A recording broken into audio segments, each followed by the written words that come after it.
Demon is back. So finally reverent insanity के part 2-3 में तुम्हारा स्वागत है होमीज। एक मिनट क्या कह रहे हो? हमने पिछले पार्ट ही नहीं देखे तो चैनल पे अपलोडेड है, जाओ देखो ना। सो वीडियो स्टार्ट करते हैं विद अ क्विक रिकैप। तो प्रीवियस चैप्टर में अपन ने देखा था फेंग युआन पे पैसों की इतनी किल्लत आ गई थी कि उसने साफ कह दिया, सालो अगर तुम अकेडमी गेट से बाहर निकलोगे तो एक प्राइमरी स्टोर लगेगा, जो ऑफकोर्स सब देने से मना करते हैं। और सबसे पहले ये उन्हें तोड़ता है, उनकी तोड़ता है, जिसमें जे लड़कियों तक को नहीं छोड़ता। और लास्ट चैप्टर के एंड में हमने देखा था इन 3 लड़कियों में से 2 को ठिकाने लगाने के बाद ये लास्ट वाली इतनी बुरी तरह से डर जाती है, वो रोने लगती है और अब भागी। एंड वो इतना डर चुकी है कि वो कह रही है, ले साड़े ये ले अपने पत्थर, बस मेरे को जान दे। बट हमारा होमी अपनी बात का पक्का है, वो उनमें से बस एक प्राइम स्टोर उठाता है और कहता है जा। और अपन इधर देखते हैं अकेडमी एल्डर और उनके सर्वेंट को, और उनका सर्वेंट उनसे कह रहा होता है, अकेडमी एल्डर माफ कीजिएगा लेकिन वो इतना घमंडी है कि हमारी आंखों के सामने लूटपाट कर रहा है, अगर आप ऑर्डर दे तो हम इसे यहीं रोक सकते हैं और उसे बाहर निकाल सकते हैं। जिसपे अकेडमी लगे थे, नहीं इसकी कोई जरूरत नहीं, सब कंट्रोल में है। और वैसे भी फेंग युआन तो बाकी स्टूडेंट को ग्रो करने में हेल्प कर रहा है। बट उनका सर्वेंट उनसे कहता है, बट सच में सर वो काफी घमंडी है, इनफैक्ट वो हमारी तरफ देखता भी नहीं है। जिस पर अकेडमी एल्डर डेडली टोन में कहते हैं, तुम्हारा क्या मतलब है? ना ही तुम कोई गू मास्टर हो, तो मुझे बताओ वो तुम्हें इज्जत किस बात पे देगा? तुम्हारी रैंक बस नॉर्मल सर्वेंट से अपर रैंक पे है, तो खुद को इस बहम में मत रखो कि गू मास्टर तुम्हारा सम्मान करेंगे, बिकॉज तुम बस सर्वेंट्स हो। और ये अपने सर्वेंट की बहुत ही बुरी फटकार लगाते हैं, जिसके बाद वो तीनों 4 सर्वेंट के पैरों में गिर जाता है कि सर गलती हो गई, छोड़ दो ने। और यहाँ वेटर फील्ड पे आए तो यहाँ फेंग जियान आता है अपने फ्रेंड के साथ, और वो देखता है सब जमीन पे बिछे पड़े हैं और बीच में उनका बड़ा भाई स्टैंड कर रहा है। एंड फेंग जियान ने देख के कहता है, क्या ये तो हमारे क्लासमेट्स हैं? फिर फेंग जियान की निगाह पड़ती है फेंग युआन पे, जो उनसे कहता है, अगर तुम बाहर जाना चाहते हो तो एक प्राइम स्टोन लगेगा, नहीं तो तुम भी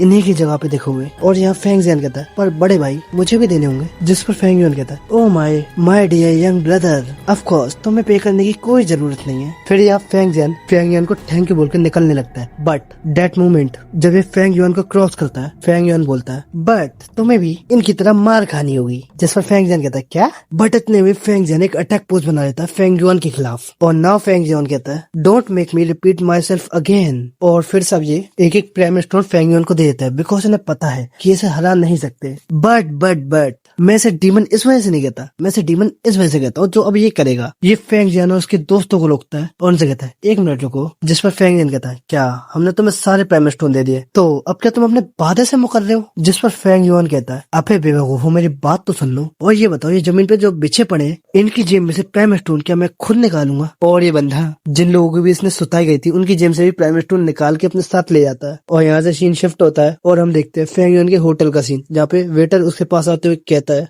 सर ये आपकी 20 बैम्बू वाइन जार का बिल है। जिस पर फेंग युआन कहता है, नहीं इसकी जरूरत नहीं है। एंड यहाँ पर वो अपने मन में सोच रहा है, मेरी क्लास में लगभग 57 स्टूडेंट्स हैं, जिसमें से 56 स्टूडेंट्स के प्राइमरी स्टोन मैं अब तक छीन चुका हूँ, लेकिन इसका क्या फायदा? उसमें से आधे से ज्यादा तो मैं ऑलरेडी यूज कर चुका हूँ। लगता है मुझे ये काम रोज करना होगा। एंड दूसरी तरफ हम फेंग जियान को देखते हैं, जो अपने अंकल को अकेडमी में हुई सारी बात बता रहा होता है। एंड तुम इसे इसका सौतेला बाप कहो या अंकल, वो मैं तुम पे छोड़ता हूँ। जिस पर उसके अंकल बोलते हैं, मुझे बिल्कुल भी उम्मीद नहीं थी कि फेंग युआन प्राइम स्टोन के लिए इस हद तक जा सकता है कि सीधे वो लूटपाट करने लग जाएगा। खैर छोड़ो, वो बस एक प्राइम स्टोन ही तो था। अगर तुम्हें और चाहिए फेंग जियान तो तुम मेरे अकाउंटेंसी रूम से ले सकते हो। एंड यहाँ से सीन डायरेक्टली शिफ्ट होता है ची फैमिली की तरफ, जहाँ पर ची चेंग भी अपने ग्रैंडफादर को अकेडमी की पूरी घटना बता रहा होता है। जिस पर उसके ग्रैंडफादर एक गहरी सांस लेते हुए कहते हैं, माफ करना ची चेंग, मैं इस मामले में तुम्हारी मदद नहीं कर सकता। अब तुम सिर्फ एक गू मास्टर नहीं हो, तुम हमारे क्लैन का फ्यूचर और अगले क्लैन हेड के दावेदार हो। एंड अगर मैं तुम्हारी तरफदारी करता हूँ तो दूसरे क्लैन हमें कमजोर समझेंगे। इसके अलावा ये बात बाकी क्लैन्स पे भी लागू होती है, यानी कि कोई भी एल्डर इस स्टूडेंट के झगड़े में दखल नहीं देगा। एंड ये सुनकर ची चेंग भी सब समझ जाता है। एंड दूसरी साइड हम देखते हैं फेंग जियान को, जो अपनी बैल्कनी में खड़ा है और वो गुस्से में बोलता है, भाई ने इस बार हद कर दी है, शायद अकेडमी इस बार उसे सीधा एक्सपेल कर दे। वेल वो भी ये सोच ही रहा है, तभी उसके मन में 2 आवाजें लड़ने लगती हैं, जिसमें से उसकी इवल साइड कहती है, कम ऑन बाहर में जाने दो उसे, उसने तुम्हारे भी प्राइम स्टोन छीने थे, उसके साथ जो हो रहा है वो सही हो रहा है। एंड दूसरी साइड उसकी गुड साइड बोलती है नहीं ये सही नहीं हो रहा, चाहे तुम उसे भाई मानो या ना मानो खून का रिश्ता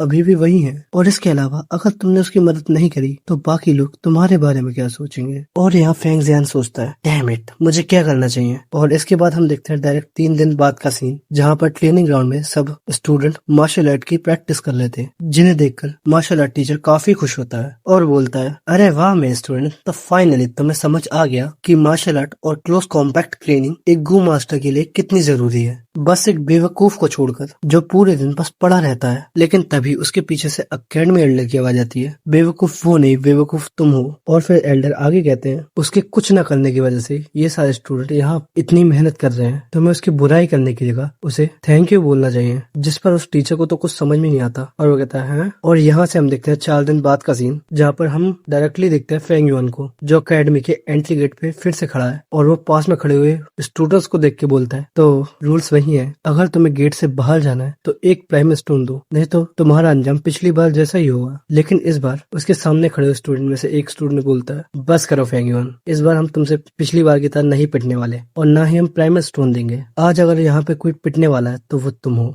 तो होमीज इसी के साथ इस पार्ट को एंड करते हैं। और अगर तुम्हें रिवरेंड इंसेनिटी के मेरे बनाए हुए पार्ट पसंद आ रहे हैं तो तुम इस वीडियो को लाइक और चैनल को सब्सक्राइब कर सकते हो आगे और वीडियोस के लिए। एंड हाँ, कमेंट में ये जरूर बता के जाना अगर समथिंग जो मैं अपने काम में इम्प्रूव कर सकता हूँ। तो मिलते हैं नेक्स्ट चैप्टर के साथ, तब तक के लिए सायोनारा।